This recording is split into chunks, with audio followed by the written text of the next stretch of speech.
না?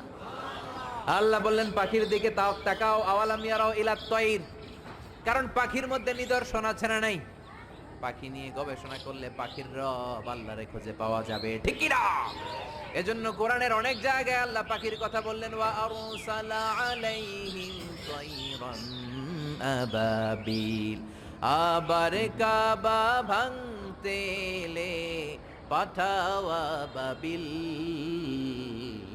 দাও খোদা দাও আমায় আবার উমার দরাজ দিল। সুবহানাল্লাহ বলেন। আবাবিল পাখি দিয়ে আল্লাহ আব্রাহারে শেষ করলেন, ঠিক কি না? এরপর সাইয়েদনা সুলাইমান আলাইহিস সালামের একটা পাখি ছিল, নাম কি? হুদহুদ। ওয়াতাফাক্কাদাত তায়রা ফাকালা মালি লা আরাল হুদহুদ, পাখি কই? ওইটার জুমিং পাওয়ার এত বেশি ছিল পাখিটার চোখে, সাইয়েদনা সুলাইমানের সিংহাসনও চড়তো, পাখিটাও চড়তো, আর কত হাজার ফিট নিচে